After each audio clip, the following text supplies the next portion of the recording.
How are you doing, everybody? Jonathan here, and in this video, and in about 5 minutes less, I'm going to tell you about how I got a 1-star review for my business on Google and how I use that 1 star to my advantage. But first, I got to take a quick trip down memory lane. So let me paint you the picture. It was a Monday afternoon. I really shouldn't have been at the gym at the time, but I was hanging around just to make sure that everything was running smoothly.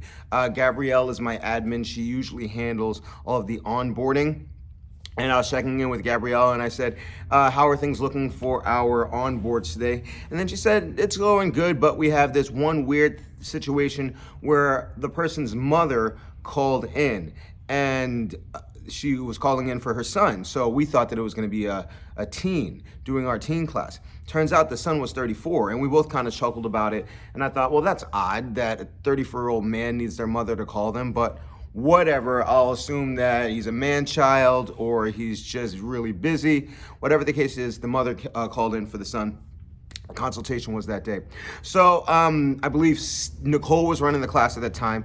Gabby's in the back handling the admin. I'm just floating around making sure everything's running smoothly. And then a gentleman comes up to the door. Now, mind you, anytime somebody has a consultation, they'll get a text to let them know that they have to come in through the back door in order to do their consultation. He comes in through the front, so I don't want to interrupt Nicole. I go to the front door. I greet him. I say, hey, how are you? What's going on? He's like, yeah, I'm here for a consultation. I was like, oh, you're coming into the front. You have to go through the back. So I'm like, right down, make a right. It's the last door right there. Enter in through there. And then he's just giving me this weird vibe. I'm like, what's your name? I don't remember the gentleman's name. Let's say it's Bob. He's like, Bob. Never made eye contact with me though. And I just was like, man, this guy is kind of a weirdo. Is that same guy that had their mother call in? So I don't think much of it. And then after I lock the front door, I'm looking over because it literally takes 10 seconds or less to make it to the back door. It takes him like a minute and a half. And I'm like, well, that's odd now. So he comes in, I got this shady feeling about it. And then I'm chilling out. So I'm watching Nicole teach class. And then all of a sudden a woman comes to the front door. And then she says, hey, I just want to make sure that Bob got in the building okay. And then I sat down again. I was like, well, that's weird. I'm like, well, why would this woman check? He's a 34-year-old man. What? Oh, snap. And then I realized he's special needs. Like he has, and I'm going to use the family term, what they described as mental disability. This was not explained during the intro call by the mom who called him in. So this is like caught off guard. So I'm like, all right. We've had multiple situations before where somebody with a mental disability, or who I like to call part of the special needs population, attempts to join the boot camp. And you have to understand, it's one trainer for 24 people. It's very hard. Every instance that we had, it required 2 trainers. It required one person to run 23 people and the other trainer to handle that one person, the special needs person. So the boot camp is just not built to cater to that population. They require more of a one-on-one training situation. It also doesn't help that a lot of the trainers that I have like less than 5 years experience. I have over 15, 17, more than that now, like 21 years. So like, I can't remember. It's just a lot of years. Point is, I could probably handle them in a one-on-one situation. I would not throw I would not throw that on the trainers. So anyway, the client, he's there, and then I'm sitting now in the back, like far away, listening to the consultation go. Gabby's doing her best, and he's not picking things up. And so she's like, okay, we're gonna create your profile for our members area. So just create your profile. You have to, standard stuff, first name, last name, email, phone number, password. And then he's just struggling the whole way through. And then I'm texting Gabby, I'm like, how's this going? She's like, he's not getting things. Like he's very frustrated. He's not picking things up. So I'm in this tight position now because he wants to start like as soon as possible, and I'm like, this is never gonna work. Like the trainers, it's gonna be too hard on the trainers. He's not gonna be safe. So I go back to the front, and then I find the mom, and then I try to put this as delicately as possible. I'm like, Mrs. So-and-so, I just want to know, would you categorize your son as somebody that falls into the special needs population? And then she says yes. I'm like, okay.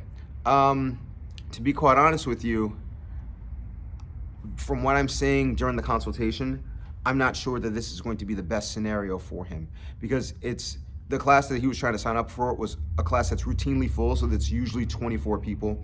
And also, like, our boot camp is not the simplest boot camp. We have a lot of rules in terms of like scheduling, reserving classes, even the workouts. There's a lot of information to absorb. Like, it's closer to personal training in its complexity, as opposed to, like, let's say a CrossFit or something like that, no shade, where it's like, okay, just do the exercise and that's it, or just come in, it doesn't matter how many people are in the class that day. So I'm like, I'm not sure this is gonna be the best scenario for him because the class moves really fast, and he's probably gonna be best served in a scenario where there is a one-to-one, like a personal trainer, or at max 4-to-1, and the trainer knows coming in that the person is special needs.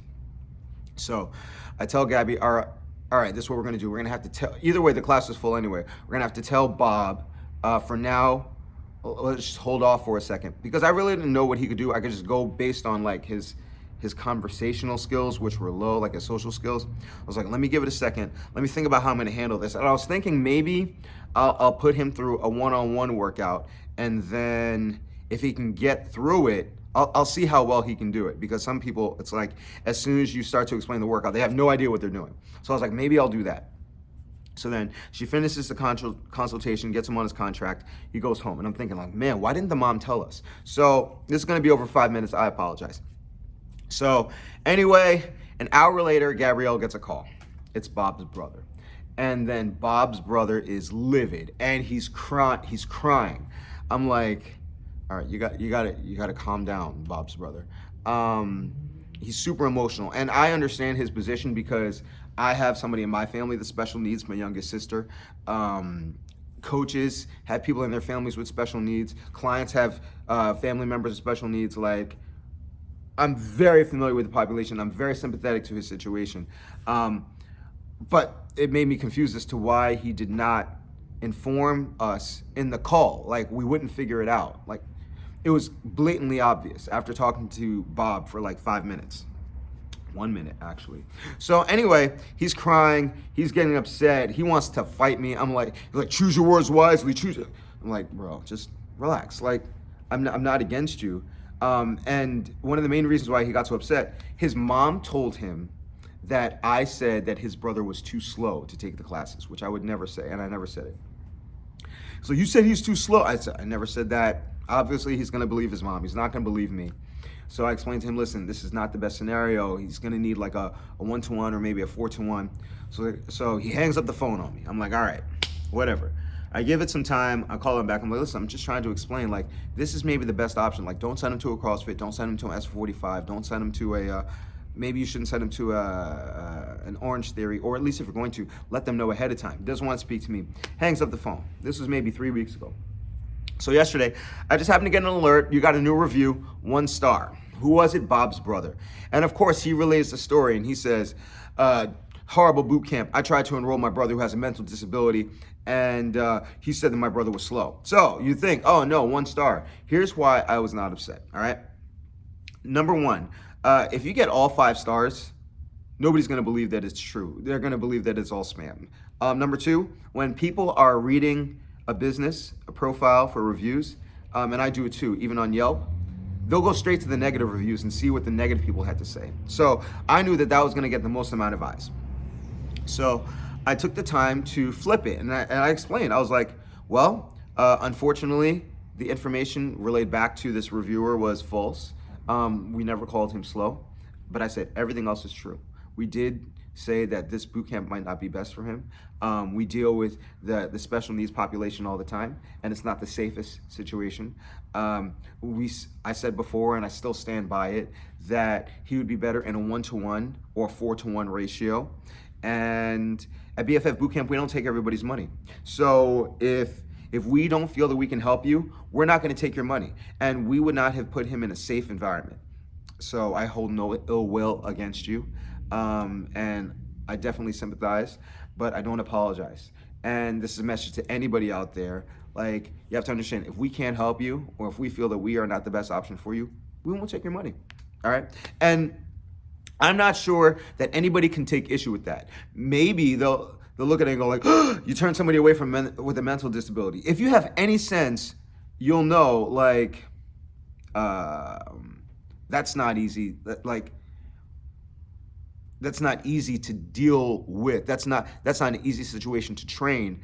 And then I think I also put in the reply the amount of attention required to keep Bob safe would have taken so much from the rest of the paying customers. With one trainer, there's no way we could accommodate that. We actually also have something in our agreement, and that's why you should be very deliberate about what you put in your agreement. It specifically says in my agreement, and maybe you should put this too, I can't remember exactly how it goes, but it says something to the effect of, if we, I tell Gabby to tell everybody, as much as you're trialing us, we are trialing you. Like, you have to prove to us that you can hang here. And if we find that you require more attention than we can reasonably provide in a boot camp setting, we will not take your money. We will terminate your trial. We'll give you your money back. We won't care. But it's a no-go, all right? And that's based on the owner. So that's in the contract to protect us from situations where we know that somebody's bound to get hurt. So what's the moral of the story here? Number one, your contracts have to be airtight, because I can always say, look at the contract. It says if it requires more attention than we can reasonably provide for one person in the boot camp, you can't stay. Number two, if you have a one-person review, don't fight it. Don't get upset.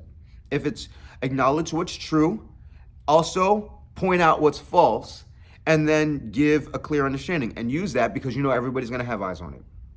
Use that as your opportunity to speak directly to the client. So now they're going to see how the business operates, and that's your opportunity to show them how good of a business you are. So I don't care. I got a 1-star review. It knocks me down to what? 4.98. I don't care. But the boot camp is going to be safe. Moreover, my trainers are going to be safe. I'm not putting them in a situation where they're likely to fail. And Bob is going to be safe. Maybe Bob is mad because he cannot, Bob's brother was irrational, but whatever. Maybe Bob is upset because he can't start here. But maybe Bob will get the training that they actually need. If we were a one-on-one, maybe, but that's about it. So, hey, it is what it is. More money, more problems. So shout out to all those business owners. You know what it's like. You get hit with everything left and right. Personal trainers, if they still went at me, I could have just said, hey, listen, my NASM certification says I can't train beyond my scope. I am not prepared to train. Like, I am not trained to train the special needs population and keep them safe. So I'm sorry, I can't handle it. And maybe I should have led with that. Next time, if I'm in that situation, I'll take the blame and I'll say, I'm not equipped to train special needs population. Like, I only have certification for this. And then they can't say anything to you. All right, so that's it. I hope you found this video helpful. I just thought it'd be a good learning lesson for you guys.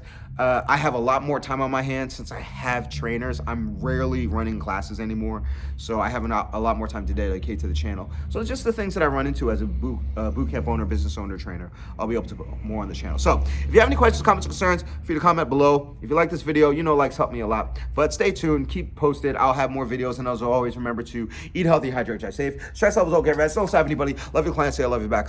I'll see you all tomorrow or the next day, and you have a good one.